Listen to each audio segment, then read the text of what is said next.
যারা মানুষকে বোঝা দিয়ে যায় তাদের অন্তরের ভেতরে ভয় তৈরি করে দেয় কে? এই জন্যই তো ভয় পালিয়েছে। হ্যাঁ, না তো পালালেন কেন? এই 15.5 বছরে আপনার চাইতে মুসলমানেরা অত্যাচারের শিকার কম হয়েছে, তো একটাও তো পালিয়ে গেল না। জেল, জরিমানা, এমনকি আয়না ঘরে কেউ 8 বছর 10 বছর পর্যন্ত থাকছে, তারপরও পালায়নি। এই কথা বলে না কেন? আর আপনি কি হয়ে গেল যে পালিয়ে চলে গেলেন?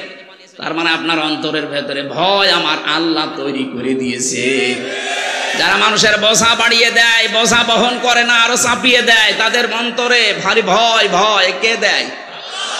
এটা বিশাল ক্ষতি আমার জীবনে করলেন। শুধু আমার একা না, আমার স্ত্রীর, আমার 2টা মেয়ের, আমার মা বাবার। কথা বলছে না কেন? আর আপনি আন্দাজে কাবার গিলাফ ধরে এখন যে পড়বেন আস্তাগফিরুল্লাহ, আর আল্লাহ আপনাকে মাফ করে দেবে, আমি খেলা করছি। আপনি আগে আমার কাছে বলবেন। আমি যদি বলি আমার ক্ষতিপূরণ দেওয়া লাগবে, আমি তো বলে দিয়েছি আমার মামলার আয়ু সহ যারা একেবারে উপর পর্যন্ত তারা জড়িত, প্রত্যেকের মাপ চাইতে হলে আমার ক্ষতিপূরণ দেওয়া লাগবে, নয়তো মাপ নেই। কিসের মাপ? আর আমি যদি মাফ না করি, কিয়ামতে এইটা আল্লাহ ডবল করে বিচার করবে। ওই মহিলা ভালোভাবে বুঝেছিল যে এটা আস্তাগফিরুল্লাহ পড়ার কাজ না। দুনিয়ায় আগে শাস্তি যদি আমি নিয়ে যেতে পারি, তাহলে কঠিন ময়দানে এই বিষয় আল্লাহর জিজ্ঞাসা করবে না। আমরা এখন এই ধান্দায় অনেকে আছি, অনেকে কিছু জানে না যে যা কসে করুক, আস্তাগফিরুল্লাহ পড়ে নেব না, হবে না। আপনি যা করেছেন আপনার জীবনে, যার কাছে যেটা করলেন আপনি তার কাছে যে ওটা স্বীকার করবেন আগে। আমি আশা করি আমার হাদিসের ব্যাখ্যা আপনি বুঝেছেন। কি কথা বলেন না কেন? এরপরে যদি না বোঝার ভান করে থাকেন, আমার মনে হয় আপনি বুঝবেন না। আপনার কোরআন শরীফ, বুখারী শরীফ হবে না, বাকারি শরীফ লাগবে। আমি আবার রিপিট করছি, অপরাধ যার কাছে স্বীকার করবেন তার কাছে। বলেন বলেন, এটা যদি বাংলাদেশে আমরা চালু করতে পারি, আল্লাহর কসম এ দেশে কেউ অপরাধ করার সাহস পাবে না। কারণ অপরাধ করে করবো কি, স্বীকার করা লাগবে আজ নাই কাল। এমনকি এ দুনিয়ায় শেষ না, এরপরে আর একটা জগৎ আছে, ওখানে স্বীকার করা লাগবে। আর ওইটা তো আরো কঠিন। যেন আমি যেটা বোঝানোর জন্য পর্যন্ত এসেছিলাম, যারা যে মিথ্যা কথা ছড়ান যে আমরা নির্বাচিত ছিলাম না, নির্বাচিত হওয়া লাগে নির্বাচনের মাধ্যমে, এই সিস্টেমটাই ছিল না। কোরআনে কারিমে আল্লাহ সূরা হজের ৭৮ নম্বর আয়াতে জানিয়েছেন, হুয়া জিতাবাকুম ওয়া মা জাআলা আলাইকুম ফিদ্দীনি মিন হারাজ। তিনি সে আল্লাহ যিনি তোমাদেরকে নির্বাচিত করেন। জামালপুরবাসী বুকে হাত দিয়ে বলেন তো, নির্বাচিত করা হয় যে পদ্ধতির মাধ্যমে, তার নাম কি? নির্বাচন। বলেন বলেন। নির্বাচন না হলে মানুষ নির্বাচিত হয় কি করে? যেহেতু এটা হয়নি, তার মানে আপনি নির্বাচিত না। এ কথাটা মিথ্যা কথা। আপনি যতই মোড়লদেরকে বোঝান, তারা তো আর পাগল না, অত পাগল না। পাগল কিন্তু অত পাগল না। সুতরাং মিথ্যা কথা ছড়ানো যাবে না। যারা ছড়াচ্ছেন তারা থামবেন। আমি জানি জালেমদের কপালে হেদায়েত নেই। আল্লাহু লা ইয়াহদিল কওমাজ জালিমিন। আল্লাহ বলেন ইয়াহদি, এটা মজারে বর্তমান, ভবিষ্যৎ, প্রেজেন্ট, ফিউচার। জালেমদেরকে আমি আল্লাহ পথ দেখাচ্ছি না, ওদেরকে পথ দেখাবো না। এই জন্য জালেমদের দুনিয়াও শেষ, আখেরাতও শেষ। কারণ কিয়ামতের দিন জালেমরা আল্লাহর মামলার আসামি। কার? এটা আমি বানালাম। হ্যাঁ, সূরা সূরা 42 নম্বর আয়াতের প্রথম অংশে আছে, 25 নম্বর পারার 6 নম্বর পৃষ্ঠার 12 নম্বর লাইনে পাবেন, ইন্নামাস সাবিলু আলাল্লাযিনা ইয়াজলিমুনান নাস। অবশ্যই আমি আল্লাহ নিজে মামলা দায়ের করব তাদের বিরুদ্ধে যারা মানুষ হয়ে মানুষের উপরে জুলুম করেছে। এটা দেশে হয়নি বলেন তো? এই কথা বলেন না, হয়নি? এই জন্য বলছি জালেমরা, ওদের দুনিয়া শেষ, আখেরাত তো আগেই শেষ। এই জন্য আমরা যেন আবার ওদের মতো কপাল পোড়া হয়ে না যায়।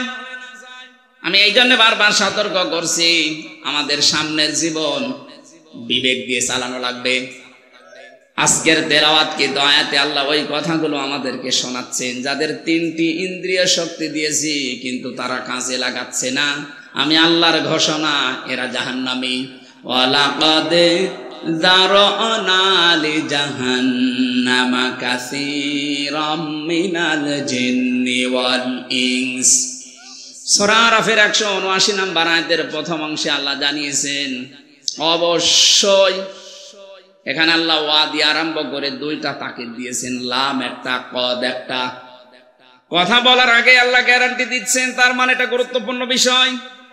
অবশ্যই অবশ্যই যারানা লি জাহান্নামা, জাহান্নামের জন্য আমি আল্লাহ বানিয়েছি, তৈরি করেছি কাসীরাম মিনাল জিন্নি ওয়াল ইনস, অধিকাংশ মানুষ আর জিন জাহান্নামে যাবে, এই জন্যই তারা তৈরি হয়েছে। আল্লাহ এখানে কালিল না দিয়ে কাসির দিয়েছেন। প্রশ্ন আসতে পারে, অধিকাংশ জিন আর মানুষ যদি জাহান্নামে যাবে তাহলে আমার দোষ কি? আমার দোষ আছে, আমার দোষ এইটা। এখানে আল্লাহ 3টি ইন্দ্রিয় শক্তির কথা জানাচ্ছেন। এটা পৃথিবীর সব সৃষ্টিকে দেয়নি, যাদেরকে দিয়েছেন তারা যদি কাজে না লাগায়। আল্লাহ প্রথম প্রশ্ন দিচ্ছেন, প্রথম তাদের পরিচয় দিয়েছেন উলাইকা কাল আনআম, এরা চতুষ্পদ জানোয়ার। বালহুম আদল, বরং তার চাইতে নিকৃষ্ট। আদল ইসমে তাফজিল, এটা এর চাইতে খারাপ আর হয় না। উলাইকা হুমুল গাফিলুন, এরা গাফেল। এবার দেখেন তো এই 3টি ইন্দ্রিয় শক্তি আপনার আমার আছে কিনা। লাহুম কুলুবুল লা ইয়াফকাহুনা বিহা। আল্লাহ পাক বলেন 1 নম্বরে তাদের ইন্দ্রিয় শক্তি দিয়েছি কলব, হৃদয়। এই যে কমন সেন্স, বিবেক, এটা যাদেরকে দিয়েছি, এটা থাকার পরে যারা কাজে লাগায় না, ওইগুলো আমি আল্লাহর কাছে মানুষ হিসাবে বিবেচিত না, ওরা জানোয়ার।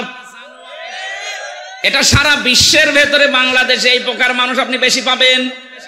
বিবেক কাজে লাগায় না, এই কথা বলছেন না কেন? আপনি দেখেন তো, বিবেক কাজে লাগায় না এরকম মানুষ দেশে নেই। আপনি একটু বারের জন্য বিবেককে একটু নাড়া দেয় না যে আমি কি ছিলাম আর কি হলাম। আল্লাহ ওই জায়গায় একটু আঘাত দিয়েছেন, হাল আতা আলাল ইনসানি হিনুম মিনাদ দাহরি লাম ইয়াকুন শাইআম মাযকুরা। সূরা দাহরের 1 নম্বর আয়াতে আল্লাহ বলেন, মানুষকে একটু চিন্তা করে না যে কি থেকে আল্লাহ ওকে আমি কি বানিয়েছি। অত উল্লেখ করার মতো কিছু ছিল না। ও যে হামজা হয়ে চেয়ারে বসে আছে, এই নাম গন্ধ ছিল? বলেন বলেন, একটা বারের জন্য তো চিন্তা আসে না যে কি দিয়ে বানালাম তোকে আমি। হ্যাঁ, তোর বাবা মার দায়িত্ব ছিল শুধু বিছানায় থাকা, বাকি যা করার কেউ করে না, এটা আমি আল্লাহ করেছি।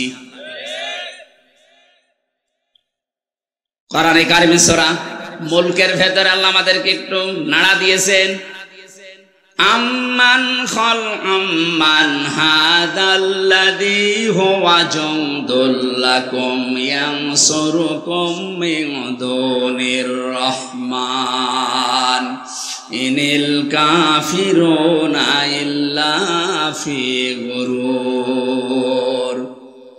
আল্লাহ পাক বলেন, তার নিজের নামটা এখানে দিয়েছেন রহমান। এ রহমান যদি তোমাদেরকে বঞ্চিত করে দেয়, তোমাদের কোন সৈন্যবাহিনী আছে যে তোমাদেরকে বাঁচাতে পারে, সাহায্য করতে পারে? উনি যে বিভিন্ন সাহায্য তোমাকে করছেন। এই আয়াতের তাফসিরে আমি পড়েছি, প্রতিটি মানুষকে আল্লাহ সুস্থভাবে চলার জন্যে লক্ষ লক্ষ ফেরেশতা তার পেছনে লাগিয়ে রেখেছেন। এই যে আমি কথা বলতে পারি, এক একটা কথা তৈরি হওয়ার জন্য 27টা ধাক্কা লাগে কণ্ঠে।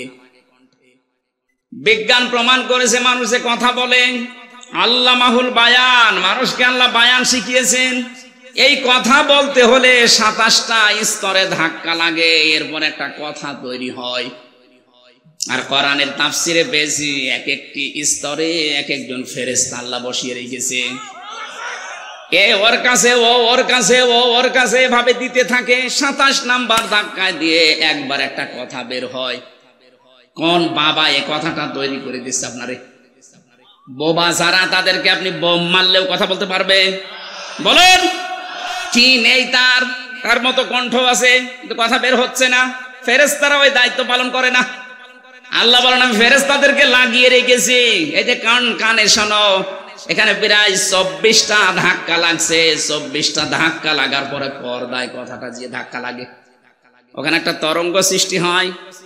কম্পিউটার আপনি সেট করতেন, আমি আপনার মানব দেহ একটা একটা করে দেখাতে পারতাম, আপনি সেজদা দিতে বাধ্য হবেন। সূরা তারিকের ভেতরে আমি তাফসীর পড়তে গিয়ে বেশি ফালিয়ানজুরিল ইনসানু মিম্মা খুলিকা মিম্মা দাফিকি ইয়াখরুজু মিন বাইনিস সুলবি ওয়াত তারাইব। আল্লাহ পাক বলেন দুনিয়ার মানুষেরা মনে করেন হামসাকেই বলছে, ও হামসা একটু নজর করে দেখো না কি জিনিস দিয়ে তোমারে বানালাম। বাবার স্ফলিঙ্গ দিয়ে দ্রুত গতিতে বের হয়ে যাওয়া এই নাপাক পানিটা যখন মায়ের রেহেম পর্যন্ত যায়, আমি আল্লাহ 40 দিন এভাবে পাল্টাতে থাকি। 6 মাস পর্যন্ত পাল্টাতে একটা আলাদা রূপ আমি নিজে দান করি। এ রূপ দেওয়ার জন্য 13টা জিনিস লাগে। কয়টা বলেন? 13টার ভেতরে মার বাবা 8টা। মায়ের কাছ থেকে চুল, রগ, হাড় আর পর্দা পায় সন্তান। বাবার ওই না পাক পানি দিয়ে রক্ত, গোশত, চর্বি আর চামড়া বানায়। 4 8টা হলে মানুষ তৈরি হবে না। আল্লাহ পাক বলেন আমি যে রব নাম নিয়েছি এই কারণে আরো 5টা জিনিস দান করি। ওয়াজআলা লাকুমুস সামআ ওয়াল আবসারা ওয়াল আফইদা ইলা আখির আয়াত। সূরা নাহলের 78 নম্বর আয়াতের মাঝের অংশে আছে। 14 নম্বর পারার 14 নম্বর পৃষ্ঠা 14 নম্বর লাইনে আছে। আল্লাহ পাক বলেন শ্রবণ শক্তি, দর্শন শক্তি, বাক শক্তি, আকেল শক্তি আর জ্ঞান শক্তি, এই 5টা আমি নিজে দান করি। একটাও যদি কম দিতাম, তুমি হামজা আসতে, যদি আমি দর্শন শক্তি না দিতাম তাহলে কানা হয়ে আসতে। এই কথা বলছেন এখানে, মানে কানা দুনিয়ায় আসে না। আল্লাহ তারে 12টা দিয়েছে, ওই একটা দেয়নি। কোন মানুষকে যদি এই যে বাক শক্তি না দিতাম মানুষ আসতো কিন্তু কথা বলতে পারতো না, বোবা। আমার তো মাঝে মাঝে এই সৃষ্টিগুলো নিয়ে চিন্তা হয়, আল্লাহ দয়া করে যদি আমাকে একটাও কম দিতে। পূর্ণাঙ্গ হামজা কেউ বলতো না, বলতো কানা হামজা, শুধু আমারে একা বলতো। এই কথা বলছেন এখানে। আপনি এটা যদি না পেতেন আপনাকেও বলতো যে বোবা, এ কালা। আকেল শক্তি আল্লাহ যদি না দিত আপনি পাগল হয়ে আসতেন। এই জন্য আকলটা যারা ব্যবহার করে, পাগলের বিচার নেই এই কারণে, পাগলের উপরে শরীয়তের বিধান কার্যকর হয় না এই কারণে তাদের ওদের আকল নেই। আল্লাহ পাক বলেন ইন্না শাররাদ দাওয়াবি ইনদাল্লাহিস সাম্মুল বুকুমুল্লাযীনা লা ইয়াকিলুন। সূরা আনফাল 22 নম্বর আয়াতে আল্লাহ জানিয়েছেন পৃথিবীতে যত সৃষ্টি বানিয়েছি আমি আল্লাহর কাছে সবচাইতে নিকৃষ্ট ওইটা যার বিবেক কাজে লাগে না। কি হয়েছে বলেন তো আপনার বিবেকের? কেন বিবেকটা কাজে লাগান না? কোরআনে কারিমে আমি দ্বিতীয়বার পেয়েছি যারা জাহান্নামের দরজার কাছে যাবে, ধাক্কা দিতে দিতে যখন জাহান্নামের দরজার কাছে নিয়ে যাবে মানুষদেরকে, ওখানে যিনি দাঁড়িয়ে আছেন মালিক, দারোয়ান ফেরেশতা, ফেরেশতা বলবে হাত্তা ইযা জাউহা ফুতিহাত আবওয়াবুহা وقال لهم خزنتها ألم يأتكم رسل منكم يتلون عليكم آيات ربكم وينذرونكم لقاء يومكم هذا। সূরা জুমারের 70-71 নম্বর আয়াতের মাঝের অংশে আছে আল্লাহ পাক বলেন জাহান্নামে যাওয়ার সঙ্গে সঙ্গে জাহান্নামের দরজাগুলো খোলা হবে। এখান থেকে একটা শিক্ষা পাওয়া যায়। আমি জেলখানার সাথে আয়াতটা মিলিয়েছিলাম। পৃথিবীতে যত কারাগার আছে সব কারাগারকে আল্লাহ জাহান্নামের সাথে তুলনা দিয়েছেন।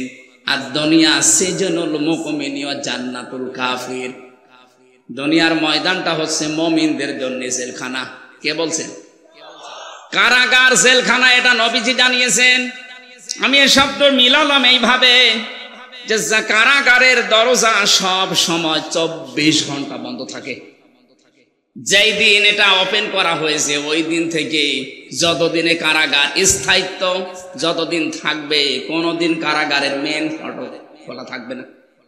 24 ঘন্টা বন্ধ থাকে। কেউ গেলে খুলে দেয়, তাড়াতাড়ি ঢুকে আবার তালা মেরে দেয়। আল্লাহ বলেন জাহান্নামে যাদেরকে নিয়ে আসা হবে, এদেরকে জাহান্নামের গেটে আসার সঙ্গে সঙ্গে গেট খুলে ভেতরে ঢোকাতে দেরি, তালা দিতে দেরি হবে না।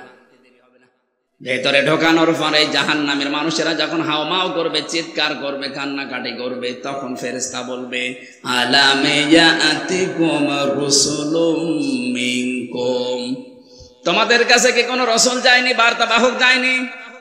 তারা যদি বলে হ্যাঁ আমাদের কাছে মুহাম্মদুর রাসূলুল্লাহ আসেনি, ফেরেশতারা সঙ্গে সঙ্গে বলবে মুহাম্মদুর রাসূলুল্লাহ যায়নি, কিন্তু তার ওয়ারিসরা যায়নি। এই যে আলেম এখন যাদের দেখতে পান এরা নবীর ওয়ারিস। কথা বলে না কেন? আল উলামা ওয়ারাসাতুল আম্বিয়া, নবীরা ঘোষণা দিয়েছেন, বিশ্ব নবী বলেন আলেম যারা এরা নবীদের উত্তরাধিকারী ওয়ারিস। তারা টাকা পয়সা রেখে যায়নি, কিন্তু তারা এলেম রেখে গিয়েছে। যারা এলেম পাবে এবং এলেম অনুযায়ী আমল করবে, কাজ করবে, এই মানুষগুলো নবীর উত্তরাধিকারী ওয়ারিস, নাইবে রাসূল। এই যে রসুলুন বহু বচন দিয়েছেন এই কারণে, হয়তো মুহাম্মদ রাসূলুল্লাহ কিয়ামত পর্যন্ত থাকবে না, কিন্তু তার উত্তরাধিকারী নায়েব থাকবে না, এখন নেই। আরো জোরে বলেন। তাহলে আয়াতটা মনে করেন আমির হামজা সুলাইমান এদের জন্য। ফেরেশতা বলবে কি তোমাদের কাছে হামজা সুলাইমান যায়নি? ওরা স্বীকার করবে হ্যাঁ গিয়েছিল। তারা কি আল্লাহর এই আয়াতগুলো সম্পর্কে তোমাদের সতর্ক করেনি যে এরকম জাহান্নাম আছে, এরকম শাস্তির একটা জায়গা আছে, এখানে আসলে এরকম ভাবে শাস্তি দেওয়া হয়? যতগুলো জাহান্নামের শাস্তির ধরন আমি পড়েছি, সবচাইতে আশ্চর্যজনক এবং কঠিন আমার কাছে মনে হয় লাজাটা। সূরা মারিজের ভেতরে আল্লাহ আমাদেরকে একটু ইঙ্গিত দিয়েছেন, ওয়ালা ইয়াসআলু হামিমুন হামিমা ইউবাসসিরুনহুম ইয়াওয়াদ্দুল মুজরিমু লাউ ইয়াফতাদি মিন আযাবি ইয়াউমি ইযিম বিবানি। সেদিন কোনো বন্ধুকে উপকার করতে পারবে না। মানুষ এমন কঠিন অবস্থায় পড়ে যাবে, সে নিজের আপন সন্তানকে পর্যন্ত বলবে আল্লাহ এটা মুক্তিপণ হিসাবে দিয়ে দিলাম, তুমি আমাকে একটু রক্ষা করো। সাহিবাতিহি ওয়া আখি, তার স্ত্রীকে, তার সাথীকে, তার ভাইকে সে দিতে রাজি হয়ে যাবে। ফাসিলাতিহি আল্লাতী তুবি, এমনকি তার জ্ঞাতি গোষ্ঠী যারা তাকে আশ্রয় দিত, প্রশ্রয় দিয়ে রাখতো, অন্যায় করলেও যারা বাঁচিয়ে দিত, বিভিন্ন ক্ষমতা পাওয়ার, টাকা পয়সা, আইন দিয়ে, তাদেরকে সে বলবে এগুলো দিয়ে দিলাম। আল্লাহ বলবেন না, ওমান ফিল আরদি জামিআ, শেষে বলবে আল্লাহ দুনিয়ায় যত সম্পদের মালিক ছিলাম, স্থায়ী অস্থায়ী সব দিয়ে দিলাম। সুম্মা ইনজি, এরপরও আমাকে আযাব দাও। এবার ধমক আসবে। আল্লাহ রাব্বুল আলামিন তার বিচারের কাঠগড়ায় এবার একটা ধমক মারবেন, কাল্লা, কখনোই না, ইন্নাহা লাযা, তোর আমি লাজায় দেব। কোথায়? বলেন বলেন। শব্দটা শুনতে যত ছোট মনে হচ্ছে, ব্যাপারটা অত ছোট মনে না। ইন্নাহা লাযা, তোরে আমি লাজায় দেব। বর্ণনা দিচ্ছেন এরপরে লাজা কি জানো? নাযাআতাল লিশাওয়া, এখানে আগে দেওয়ার সঙ্গে সঙ্গে চামড়া খুশি যাবে। পৃথিবীতে এমন কোন জায়গা আমার চোখে ধরা পড়ে নাই যেখানে যে ঘরের ভেতরে ঢুকলে চামড়া খসে যায় না। চামড়া খসানোর কিছু পদ্ধতি আছে, ওগুলো আগে অ্যাপ্লাই করা লাগে, ওগুলো আগে প্রয়োগ করা লাগে, তারপরে চামড়া খসে। আপনি যদি সতর্ক না হন, যেখানে আছেন ওখান থেকে কিন্তু এমন জায়গায় আল্লাহ ফেলবে, উঠতে পারবেন না। এক ছেলে এসে কাঁদছিল বাবার কাছে। বাবা বলছে এই কাঁদিস কেন, কি হয়েছে? বলছে আব্বা রেজাল্ট দিয়েছে। রেজাল্ট দিয়েছে কি, কাঁদার কি আছে? পাস করলে না ফেল করলে এটা বললেই তো হয়। ডাক দিয়ে বলছে, আব্বা ফেল করলে তো কথা ছিল, ছিলাম 5-এ, নামিয়ে দিয়েছে 3। এখন আমার ওই জায়গায় উঠতে আরো 2 বছর লাগবে। আপনি আজ কোরআনের কথাগুলো শোনার পরে বুঝতেছেন যে হ্যাঁ, আমার ভেতরে এই দোষ আছে। আমি সত্যকে সত্য জানার পরও অ্যাবাউট টান করে চলে যায়। আপনার জায়গা ওই লাজা, আপনি প্রবেশ করতে দেরি, চামড়া কষতে দেরি হবে না। আর একটা কথা আল্লাহ এরপরের আয়াতে জানিয়েছেন, ওয়া জামাআ ফাআওয়া, যারা সম্পদ আদি জমা করে আর বারবার হিসাব নিকাশ করে এবং এটা কি করে সংরক্ষণ করা যায় সেই চিন্তা ভাবনায় থাকে। এই 15.5 বছরে কত কোটি কোটি টাকার মালিক এক একজন হয়েছে। এটা যদি বৈধ পথে উপায় করা লাগতো কিয়ামতের আগে সম্ভব ছিল না। এক দরবেশী 36,000 কোটি টাকার মালিক, এক কথা বলছে না কেন? এস আলম গ্রুপ ইসলামী ব্যাংক থেকে 75,000 কোটি টাকা মেরে খেয়েছে। এক একজনের বাবার নামে, মায়ের নামে, মেয়ের নামে, ছেলের নামে, বোনের নামে কত কোটি কোটি টাকা পাচার হয়েছে। আপনি একটু বাইরের দেশে গিয়ে খবর নিয়ে আসেন। বেগম পাড়া হাওয়ায় হয়নি, টাকা দিয়ে বানানো লিখেছি। আমি একটা হাদিস বলছি, পাঁচটা পয়েন্টের একটা বলছি, একটু মেলান তো। আপনি শুনতেছেন না? শেষ করে দেব। বিশ্বনবী যেদিন নবুয়ত পান, আমি আলেমদেরকে বলছি, নবুয়ত পাওয়ার পরে এসে খাদিজাকে বলেছিলেন, জাম্মিলুনি জাম্মিলুনি, আমাকে ঢেকে দাও, আমাকে ঢেকে দাও, আমি ভয় পেয়েছি। এই এদিকে তাকান, আমি ভয় পেয়েছি, আমার জীবনের উপরে আমার আশঙ্কা হচ্ছে, না জানি আমি মরে যাই কিনা, আমাকে ঢেকে দাও। হযরতে খাদিজাতুল কুবরা ওই দিন বলেছিলেন, স্বামী ভয় পাবেন না। আবুল কাসেম, কেন ভয় পান? কাল্লা, কখনো না। আল্লাহি মা ইখজিকাল্লাহু আবাদান, ইন্নাকা লা তাসিলুর রিহমা ওয়া তাহমিলুল কাল্লা ওয়া তাকসিবুল মা'দুমা ওয়া তুকরিউদ দাঈফা ওয়া তু'ইনু আলা নওয়াইবিল হক। 5টা কথা খাদিজা ওই দিন বলেছিলেন। আমি এবার আলেম সহ যারা মেয়েরা এসেছেন তাদেরকে একটু অ্যাক্টিভ হওয়ার জন্য বলছি, মিলাবেন। ওই সময় খাদিজা কিন্তু মুসলমান এখনো হয়নি, কারণ ইমানের দাওয়াতি পায়নি। তিনি বলেছিলেন, আল্লাহর কসম, কখনো আল্লাহ আপনাকে ভয় দেখাতে পারেন না। কোন জিন, পরিভূত এগুলো আপনাকে ভয় দেখাতে পারে না। আপনি যে কাজগুলো করেন, দেখেন তো আপনি স্বামী হিসাবে এই কাজগুলো করেন কিনা। ইন্নাকা লা তাসিলুর রিহমা, আপনি রেহেমের সম্পর্ক ঠিক রাখেন। রেহেম মানে আত্মীয়তা। রেহেম মানে কি? বলেন বলেন। নিজের স্ত্রী স্বামীর চরিত্রের গ্যারান্টি দিচ্ছে যে আপনার ভয় নেই, আল্লাহ আপনাকে ভয় দেখাবেই না, কারণ আপনি রক্তের সম্পর্ক ঠিক রাখেন। এখানে আমি সহ বহু স্বামী বসে আছি, দেখতে মনে হয় বুজুর্গ, অথচ নিজের আপন বোনের সাথে সম্পর্ক নেই।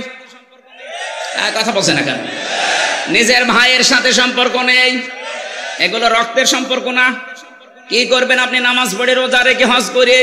রক্তের সম্পর্কটা গুরুত্বপূর্ণ। যখন আল্লাহ সব সৃষ্টি শেষ করে দিলেন, তখন এই রেহেম আল্লাহর কুদরতি পা জড়িয়ে ধরেছিল। ডাক দিয়ে বলে, মাবুদ, আমার সম্পর্কতে কিছু বললে না। আল্লাহ পাক বলেন, তোমার সম্পর্কে আমার রায় হচ্ছে, তোমার সাথে যারা সম্পর্ক রাখবে, আত্মীয়তার সম্পর্ক, রক্তের, আমি তাদের সাথে আছি। যারা তোমাদের সম্পর্ক ছিন্ন করবে, আমি আল্লাহ তাদের সাথে নেই। আপনি রক্তের সম্পর্ক যদি ছিন্ন করে দেন, আল্লাহ আপনার সাথে নেই। বলেন, আপনার নামাজ দিয়ে আপনি কি জান্নাতে যেতে পারবেন? রোজা দিয়ে, যাকাত দিয়ে? বলেন না কেন? তাহলে আজকে থেকে এই সিদ্ধান্ত পাল্টান। ধর্ম আত্মীয় পাঠিয়েছে সে রাজীবপুরে, প্রতি মাসে 3 বার করে যাচ্ছে জাকির সাহেব, অথচ নিজের বাবা, নিজের মা, নিজের আপন বোন পাশের বাড়িতে বিয়ে হয়েছে, 1 বছরে একবারও যায় না। আর আমি যতটুকু বাস্তবে দেখতে পাচ্ছি, আজ হাজারো স্বামীদের রক্তের সম্পর্কগুলো নষ্ট হওয়ার পেছনে কারণ তার বউ। নাকি বেশি বলে ফেললাম? বেশি হয়নি, কেবল শুরু হচ্ছে। এ বর শুধু একাদশ না, এই বউকে কান পড়া দেয় ওই বর মা আর ওর বড় বোন। এরকম বউ আছে কার ঘরে? হাত তোলেন তো। যাকে এলাকায় ওয়াজ ঠিক আছে, সম্মানিত মা মরে না, আমি হাসির খোরাকি দেইনি। এটা আজ 100 + 98টা পরিবারে এই সমস্যা। এই কথা বলেন না কেন? আমি 3 দিন আগে ছিলাম নীলফামারীর কিশোরগঞ্জ থানা, একটা বৃদ্ধাশ্রমে গিয়েছিলাম দেখার জন্য। কত মার বাবা লাইন দিয়ে বসে আছে, ওদের চোখের দিকে তাকালেই মনে হচ্ছে ওরা ছেলে মেয়ের জন্য বরদোয়া করছে।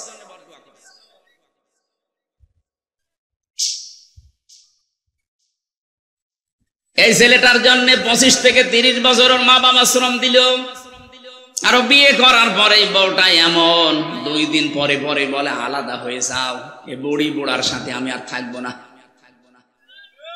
এই কথাটা শুধু ওই মেয়ের কথা না, ওই মেয়েকে দিয়ে বলাতে বাধ্য করে ওই মেয়ের মা আর ওই বাড়ি থেকে ওর বড় বোনটা। এই জন্য যাদের বড় বোন আছে ওদের বিয়ে করবেন না, তাই বলে সমস্যা হয়ে যাবে। সম্মানিত মা বোনেরা, মনটা উদার করেন। এত ছোট মন কেন আপনার? আপনি কি কিয়ামত পর্যন্ত হায়াত নিয়ে এসেছেন? খুব বেশি হলো না 60-70 বছর আপনি পরে পড়ক করবেন। এই জায়গাটা তখন আপনার বেটার বউ, আপনার ছেলে, এর আপনার নাতিপুতি, তারা এসে চাষ করবে, আপনি কবরে আগুন পাবেন। কারণ পারিবারিক জীবনে রক্তের এই সম্পর্ক একটা অটুট, একটা কঠিন বিষয়। আল্লাহ বলেন যারা সম্পর্ক রাখে না আমি তাদের সাথে কাট করে দিই, যারা সম্পর্ক রাখে আমি তাদের সাথে সম্পর্ক রাখি। এই জন্য যারা আত্মীয়তার সম্পর্ক ঠিক রাখে তাদের আল্লাহ ভয় দূর করে দেয়। যারা ঠিক রাখে না তাদের ভেতরে এখন যত রকমের ভয়। কথা বলে না কেন? কত আত্মীয় স্বজনের আপনি হক মেরে দিয়েছে, ভয় পাবেন না কি পাবেন? আমি হাদিসটা বলার পেছনে 2 নাম্বার যে পয়েন্ট, এইটা বলার জন্য আনছিলাম। তাকসিবুল কাল্লা না তাহমিলুল কাল্লা। স্ত্রী বলছে, হে স্বামী আপনি ভয় পাবেন না, আল্লাহ আপনাকে কখনোই ভয় দেখাতে পারেন না। জিন, ভূত, পরী, পেতনি যাই বলেন এগুলো আপনাকে ভয় দেখাতে পারে না, কারণ আপনি মানুষের বোঝা বহন করেন। কি বহন করেন? আরো জোরে বলেন বলেন। আপনি ঋণের বোঝা বহন করেন, দুঃখের বোঝা বহন করেন, কষ্টের বোঝা বহন করেন, কত রকমের বোঝা আপনি দুনিয়ায় মানুষের বহন করেন, হালকা করে দেন। আপনি ভয় পান কোন কারণে? অথচ যিনি পালিয়ে গেছেন, আমি নাম ধরেই বলছি, কত রকমের বোঝা এই দেশের ওপর উনি চাপিয়ে দিল বলেন আপনি। এই যে 2780 জন মানুষ এখন হাসপাতালে কাতরাচ্ছে, এগুলো সব তার পরিবারের জন্য, দেশের জন্য বোঝা। কারণ কারো হাত নেই, পা নেই, চোখ নেই, অন্ডকোষ নেই। এই কথা বলছে না কেন? এই ছেলেটা, এই মেয়েটা যারা অসুস্থ হয়ে এখন হাসপাতালে পড়ে আছে, এগুলো তার পরিবারের জন্য বোঝা না, এই সমাজের জন্য বোঝা না, দেশের জন্য বোঝা না। এগুলো দিয়ে গেল যিনি, উনি যদি আগে থেকে এইভাবে পালিয়ে চলে যেত তাহলে এগুলো হাসপাতালে যেত না। নবীজি বোঝা হালকা করেন আর এরা বোঝা দিয়ে যায়।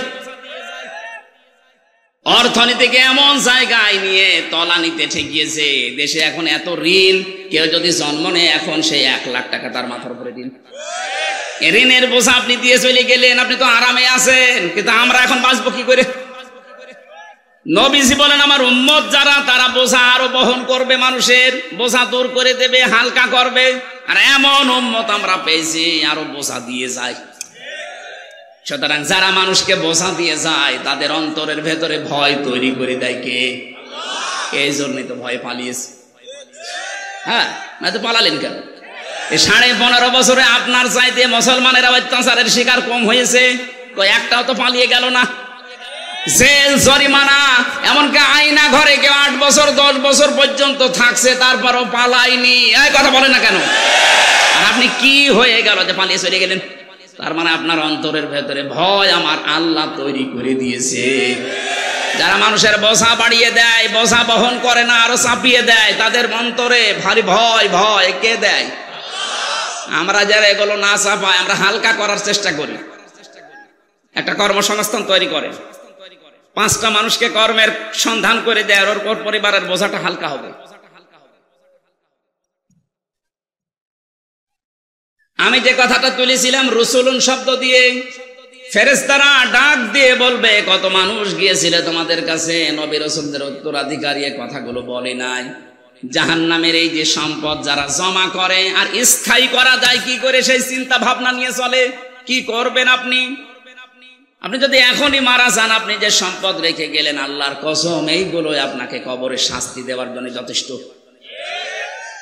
কোরআনে কারিমে বারবার আল্লাহ আমাদের বিবেকের কাছে নাড়া দিচ্ছেন, অমাল হায়াতুদ দুনিয়া ইল্লা মাতাউল গুরুর। পৃথিবীর মানুষ খুব ভালো করে কান খাড়া করো, দুনিয়ার জীবন কিন্তু ধোঁকা। কে বলছেন? এটা সিন্ডিকেট করে যারা মালের দাম বাড়িয়ে দিচ্ছেন, মানুষের কষ্টের কারণ হয়ে দাঁড়াচ্ছেন। সিন্ডিকেট করার মাধ্যমে যত সম্পদ আপনি উপার্জন করছেন, টাকা পয়সার মালিক হচ্ছেন, আপনার এই অবৈধ টাকা ভোগ করার জন্য আপনার মেয়ে, আপনার ছেলে, আপনার স্ত্রী দুই পায়ে খাড়া। কথা বলছেন এখন? এর দ্বারা যে গোনা হবে, যে পাপ হবে, একটা গোনা আপনার বউ বহন করবে? জিজ্ঞাসা করেন তো। না, জীবনও করবে না।